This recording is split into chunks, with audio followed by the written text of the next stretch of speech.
नमस्कार प्रिय दर्शकों, मैं हूं एस्ट्रोलॉजर रवि गुप्ता और स्वागत करता हूं आज के मेरे बहुत ही विशेष कार्यक्रम। आज मैं आपको बताऊंगा कि धनु लग्न वाले 23 मई से लेकर के 11 अक्टूबर तक शनि अपनी राशि स्वयं मकर में ही वक्री हो रहे हैं, तो आपके ऊपर इसका क्या प्रभाव पड़ेगा। और सबसे महत्वपूर्ण इस वीडियो की जानकारी ये है कि मैं सिर्फ ये नहीं बताऊंगा कि आपका जन्म धनु लगन में है तो शनि अपनी राशि में वक्री हो रहे थे, इसका ऊपर क्या प्रभाव पड़ेगा। मैं आपको यह भी बता दूंगा कि शनि अगर आपके कुंडली में धनु लग्न में बैठा है कहीं भी, तो इस वक्र तत्व प्रभाव का क्या फल मिलेगा।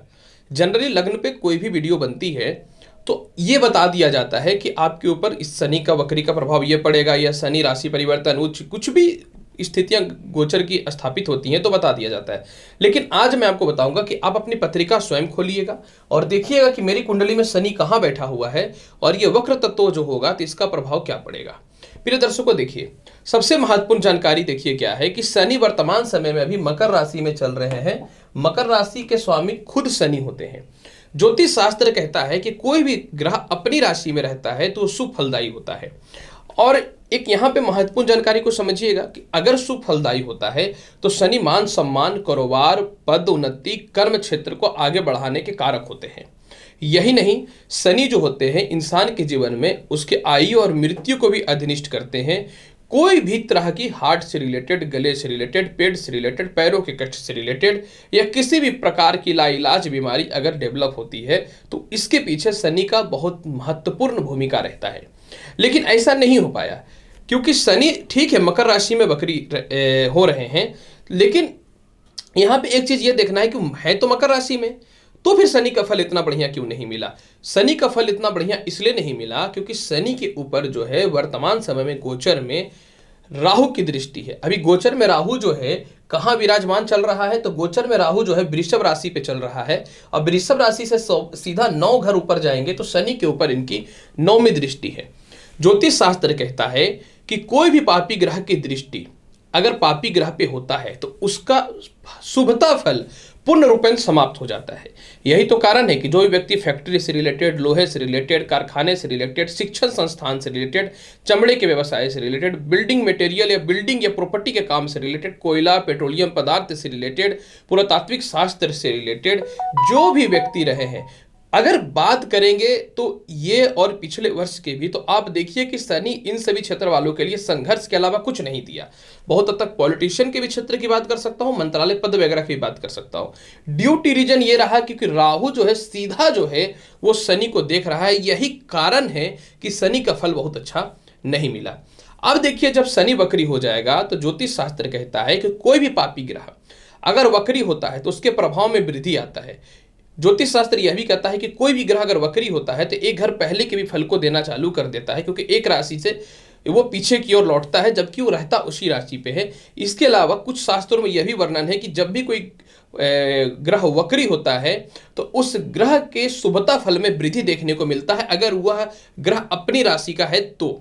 अब यहां पे देखिए दोनों नियम को अगर हम लोग देख लेते हैं तो एक नहीं, हम दोनों फॉर्मूला को लागू करते हैं कि अगर मान लीजिए कि शनि वक्री हो रहा है और वो कहीं भी बैठा हुआ है तो उस फल में वृद्धि हो जाएगा। इसके अलावा जो अगर वो घर पहले भी वर्क करेगा तो राहु के दृष्टि के प्रभाव पे उस पर कमी आएंगी, या फिर जो है क्योंकि वक्री ग्रह प्रभावशाली हो रहा है तो जिस स्थान पे बैठा उस स्थान के भाव को बढ़ा देगा।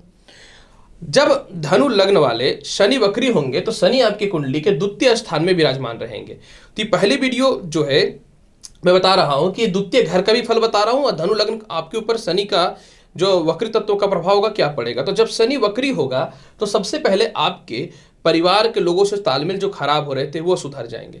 बहुत सारे लोग आपके पैसे को रखे हुए थे, वह परिस्थिति आपके जीवन में ठीक हो जाएंगे, पैसे रिटर्न मिल जाएंगे। आपके विवाह के लिए उपयुक्त रिश्ते आएंगे। आप कोई नौकरी वगैरह में परिवर्तन करना चाहते हैं, उस प्रकार की स्थितियों में सुधार देखने को मिलेगा। सरकारी कामकाज का लाभ आपको देखने को मिलेगा। मेंटल पीस के साथ ठोस और बड़ा डिसीजन भी लेना चालू कर दीजिएगा और ससुराल पक्ष से भी परिस्थितियों में बहुत हद तक सुधार देखने को मिल जाएंगे। सबसे महत्वपूर्ण होता है कि आप सेविंग नहीं कर पा रहे थे, प्रॉपर्टी नहीं बन पा रही थी, तो प्रॉपर्टी के योग आपके जीवन में बनने चालू हो जाएंगे। और किसी सीनियर से या फिर विदेश यात्राओं से रिलेटेड कुछ भी बाधाएं हो रही थी, तो इस प्रकार की समस्याएं भी निश्चित तौर पे दूर हो जाएंगी। यह शनि का वक्र तत्व का सीधा आपके ऊपर प्रभाव पड़ने वाला है। और आपकी कुंडली में क्या है कि शनि की तृतीय चरण की साढ़े साती भी चल रही है, तो ये ज्यादा भाग दौड़ कष्टकारी कर रहा है, मतलब मेहनत कर रहे हैं लेकिन फल नहीं मिल रहा है। तो यह जो वक्र तत्वों के प्रभाव में आएंगे, तो यह आपको जो है निश्चित तौर पे अचानक उन्नति और सफलता के रास्तों को खोल देंगे। अब मैं आपको बताता हूं कि शनि अगर धनु लग्न में, अगर आपकी कुंडली में लग्न में बैठा है, तो वक्र तत्वों में आएंगे तो आपके ऊपर इसका क्या प्रभाव पड़ेगा। धनु लग्न में शनि क्या होता है, एक दूसरे के समगृह संबंध को रखते हैं। तो जो भी व्यक्ति समाज सेवा से रिलेटेड और धर्म के क्षेत्रों से रिलेटेड कर्म क्षेत्रों में है, सिविल इंजीनियरिंग वगैरह से रिलेटेड कर्म क्षेत्रों में, आपके लिए तरक्की के रास्ते निश्चित तौर पर खुल जाएंगे। ये विवाह के रिश्तों को खराब कर रहा था, साझा व्यापार की स्थितियों को खराब कर रहा था, लोग आपको बदनाम कर रहे थे, किसी काम में आपका मस्तिष्क काम नहीं कर रहा था, आप तनाव और परेशानियों की स्थितियों से जो गुजर रहे थे, वह परेशानी ठीक हो जाएंगी। पिता का जो स्वास्थ्य खराब चल रहा था या फिर नौकरी लगते लगते जो परेशानियां चल रही थी, वह निश्चित तौर पे दूर हो जाएंगी। इसके अलावा द्वितीय हाउस का तो फल मैंने शुरुआत में ही बताया, क्योंकि जहां शनि का पहला प्रभाव पड़ेगा उससे शुरुआत होती है। अगर आपकी कुंडली में शनि तृतीय घर में बैठा हुआ है, तो आपके पराक्रम में वृद्धि होगा, प्रॉपर्टी से रिलेटेड सभी प्रकार की समस्याएं दूर हो जाएंगी, क्योंकि स्व राशि का शनि रहेगा। सरकारी कामकाज के साथ ठेकेदारी में लाभ मिल जाएंगे। इसके अलावा जो है तृतीय शनि उच्च शिक्षा के योग को बढ़ाने वाला रहेगा। सबसे महत्वपूर्ण बात यहाँ पे यह रहेगा कि आपके जीवन में आय की वृद्धि को बढ़ाएगा, बहुत हद तक विदेश यात्राओं से रिलेटेड सपोर्ट कर सकता है, एक्सपोर्ट इंपोर्ट से रिलेटेड काम में निश्चित तौर पे सपोर्ट कर सकता है। और सबसे महत्वपूर्ण बात, संपत्ति और प्रॉपर्टी से रिलेटेड आप प्राप्त करना चाहते हैं तो परिस्थिति को ठीक करेगा। अगर आपकी कुंडली में शनि चतुर्थ स्थान में बैठा हुआ है, तो निश्चित तौर पे जब शनि वक्र तत्व प्रभाव में आएंगे, तो भूमि मकान वाहन संपत्ति में दिक्कत हो रहा था बनने में, वह प्रॉब्लम सॉल्व हो जाएंगे। शिक्षण संस्थान से रिलेटेड, सिविल इंजीनियरिंग वगैरह से रिलेटेड, धर्म के काम से रिलेटेड, फाइनेंस के काम से रिलेटेड, सॉफ्टवेयर के काम से रिलेटेड जो भी व्यक्ति है, आपको लाभ की संभावनाओं को बनाएगा। माता का स्वास्थ्य खराब चल रहा था, वह ठीक हो जाएंगे। प्रॉपर्टी विवाद की समस्याएं चल रही थी, वह ठीक हो जाएंगी। पिता से तालमेल की स्थितियां जो खराब चल रही थी, उसमें सुधार देखने को मिलेगा। अगर आपकी कुंडली में शनि पांचवें घर में बैठा हुआ है, ये सबसे डेंजर होता है, क्योंकि पांचवें घर में शनि एक तो देखिए नीच का होता है। तो जो भी व्यक्ति का सरकारी नौकरी में बाधा हो चुका था, टर्मिनेशन की स्थितियां हो चुकी थी, या ज्वाइनिंग लेटर आया हुआ था, ज्वाइनिंग डेट नहीं मिल रहा था, सबसे पहले वो मिल जाएगा। संतान सुख के तरक्की के रास्ते खुलने निश्चित तौर पर चालू हो जाएंगे। आय स्थान पे सीधा दृष्टि पड़ने के कारण बड़े भाई बहनों के तालमेल के साथ, एक्सपोर्ट इंपोर्ट के साथ, लॉटरी, सट्टा, जुआ, शेयर मार्केट का विशेष लाभ देखने को आपको मिलेगा। इसके अलावा जो है प्यार अगर आपका छूट गया था, चला गया था, तो वापस आ जाएंगे। लव से अरेंज मैरिज का योग नहीं बन पा रहा था, क्योंकि शनि जो है सीधे तीसरी दृष्टि सप्तमेश की स्थिति को देख रहा था, तो लव मैरिज की स्थितियों को निश्चित तौर पर यह ठीक करना चालू कर देगा। शनि अगर कुंडली में छठे घर में बैठा हुआ है वृषभ राशि में, तो आप जो भी व्यक्ति फैशन डिजाइनिंग के क्षेत्र में, ज्वेलरी से रिलेटेड कर्म क्षेत्रों में, टेक्सटाइल इंजीनियरिंग से रिलेटेड कर्म क्षेत्रों में, इलेक्ट्रॉनिक्स मीडिया से रिलेटेड कर्म क्षेत्रों में, गायन सिंगिंग से रिलेटेड कर्म क्षेत्रों के मालिक है, क्योंकि शनि यहाँ के अधिपति भी होते हैं, तो आपको अचानक सफलता के रास्तों को खोल देगा। सबसे महत्वपूर्ण बात कि आपको पिता के स्वास्थ्य को ठीक करेगा, कर्ज से मुक्ति करवाएगा, और शत्रु जो आपके पीछे एकदम एनी टाइम परेशान कर रहे थे, वह परेशानी को भी ठीक कर देगा, और ससुराल पक्ष से स्थिरताओं में वृद्धि करना चालू कर देगा। ये बहुत ही लाभकारी फल मिलने वाला है। अगर आपकी कुंडली में शनि सप्तम हाउस में बैठे हुए हैं, तो जो व्यक्ति जुडिशियल या लॉयर के काम से जुड़े हुए हैं, आपको अचानक लाभ की संभावनाओं को बढ़ाना चालू कर देगा। फाइनेंस से रिलेटेड, लॉटरी, सट्टा, जुआ, शेयर मार्केट से रिलेटेड कर्म क्षेत्रों में लाभ की संभावनाएं देना चालू कर देगा। वैवाहिक जीवन खराब हो रहा था, विवाह के लिए अच्छे रिश्ते नहीं आ रहे थे, तो वह आने चालू हो जाएंगे। सबसे महत्वपूर्ण बात, नौकरी के टर्मिनेशन, या फिर आप चाहते थे कि मन चाह जगह मेरा पदोन्नति, प्रमोशन हो जाए या ट्रांसफर हो जाए, तो इस प्रकार की समस्या को सबसे पहले जो है निश्चित तौर पर शनि जो है समाप्त करेगा। अब मैं आपको बताना चाहता हूं कि शनि अगर आपकी कुंडली के 8वें घर में बैठा हुआ है, तो 8वें घर का शनि बहुत नुकसान दे रहा था, केस मुकदमा में व्यर्थ का फंसा रहा था, परिवार के लोगों से तालमेल को सीधा ही जो है खराब कर रहा था। इसके अलावा जो है शनि जो है आपके जीवन में ना चाह करके भी किसी से मतभेद की स्थितियों को उत्पन्न कर रहा था, पिता से स्वास्थ्य की स्थिति को ठीक नहीं कर रहा था, आप जितना मेहनत करते उसके अनुसार लाभ नहीं मिल पा रहा था, तो यह परेशानी को शनि सबसे पहले ठीक कर देगा। आय स्थान पे सीधी दृष्टि पड़ रही है, तो आय के योग को निश्चित तौर पे बढ़िया करने वाला रहेगा। इसके अलावा शनि अगर आपकी कुंडली के भाग्य स्थान में बैठा हुआ है, भाग्य स्थान का शनि धनु लगन में पितृदोष पैदा कर देता है, पदोन्नति प्रमोशन में बाधा उत्पन्न कर देता है, हेल्थ इशू उत्पन्न कर देता है, आपके वर्चस्व को, आपकी क्वालिटी को, आपके थिंकिंग को बहुत लोग पसंद नहीं करते हैं। तो सबसे पहले जब शनि इस भाव में आएगा तो आपको फल में कमी होने लगेंगे, अशुभता फल में। हेल्थ के इशू, पेट संबंधी जो समस्याएं, टॉन्सिल से रिलेटेड समस्याएं, सरकारी कामकाज में समस्याएं जो उत्पन्न हो रही थी वह ठीक होने चालू हो जाएंगे। हालांकि इस समय आपको केस मुकदमा से थोड़ा बच के रहना पड़ेगा। अगर आपकी कुंडली में शनि कर्म क्षेत्र में यानी 10वें घर में बैठा हुआ है तो जीवन की संपूर्ण इच्छाएं पूर्ण हो जाएंगी। पॉलिटिक्स के क्षेत्र में, सेना के क्षेत्र में, प्रशासनिक क्षेत्र में, इसके अलावा जो है मैं कह सकता हूं कि रिसर्च वगैरह के क्षेत्र में आपको चयनित किया जाएगा, मनोनीत किया जाएगा। सरकारी लोग आपको सपोर्ट कर देंगे और जो भी छोटे छोटे भौतिक सुख सुविधा की वस्तुएं होती हैं जो आप नहीं ले पा रहे थे वह भी पूर्ण होगा। और यह हैवी व्हीकल के साथ हो सकता है खुद का घर भी आपको प्रदान करते हैं।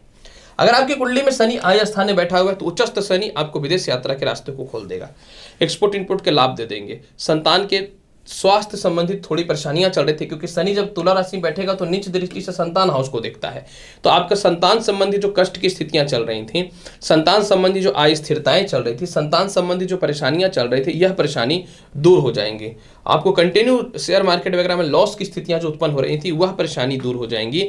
और सबसे महत्वपूर्ण बात यहाँ पे यह भी देखने को मिलेगा कि आपका पुराना प्रेम संबंध हो सकता है रिटर्न हो जाए और ना चाह करके भी नौकरी में अस्थिरताएं उत्पन्न हो रही थी वह परेशानियां भी आपकी निश्चित तौर पे ठीक हो जाएंगी। अगर आपकी कुंडली में शनि द्वादश स्थान में बैठा हुआ है तो इसका एक ही काम रहा, कर्जदार बनाया, तनाव दिया, ब्लड से रिलेटेड समस्याएं दी, सिर में दर्द, गले में टॉन्सिल, दांत की समस्याएं, इसके अलावा जो है आपके से पैसे ठग करके बहुत लोग रख लिए, आपने किसी को पैसे दिया वो काम नहीं बने, तो ये शनि जब वक्र तत्व प्रभाव में आएंगे ना तो इन सभी प्रकार की परेशानियों से आप बच जाइएगा। सबसे पहले आप अपने जीवन में एक लक्ष्य की प्राप्ति कीजिएगा। विदेश जाने में सरकारी डॉक्यूमेंट से रिलेटेड किसी प्रकार की समस्याएं हो रही थी तो वह परेशानियां दूर हो जाएंगी और उच्च प्रकार के लोगों से संपर्क भी स्थापित होंगे। यानी धनु लग्न वाले कहीं न तो कहीं शनि के वक्र तत्व का प्रभाव आपके ऊपर बहुत ही हर मामले में शुभता पड़ने वाला है। फिर भी आप चाहते हैं कि शनि के फल को बहुत ही अच्छा बनाना, तो मैं एक ही बात बोलूँगा कि आप शनिवार के दिन जो है गरीबों को खिचड़ी खिलाइए। 11 अक्टूबर तक प्रत्येक दिन शिव चालीसा का पाठ कीजिए। स्नान करते समय जल में थोड़ा काला तिल डालिए। काला तिल का लड्डू का सेवन भी आप शनिवार को कर सकते हैं। अगर आप 11 अक्टूबर तक किसी भी दिन में थोड़ा सर में सरसों तेल का भी प्रयोग करते हैं तो अत्यधिक लाभकारी फल मिलने वाला रहेगा। प्रिय दर्शकों, 23 मई से लेकर 11 अक्टूबर के मध्य में शनि का प्रभाव धनु लग्न वाले के ऊपर क्या पड़ेगा, संपूर्ण विस्तृत जानकारी मैंने आपके सामने साझा किया है। उम्मीद करता हूं बताई गई जानकारी से संतुष्ट होंगे। तो आप मेरे चैनल पर नए हैं तो लाइक करिए, शेयर करिए, सब्सक्राइब करिए। आएंगे अगली वीडियो में और महत्वपूर्ण और ज्ञानवर्धक जानकारी के साथ। तब तक के लिए नमस्कार। भगवान शिव की कृपा पे हमेशा बनी रहे। धन्यवाद।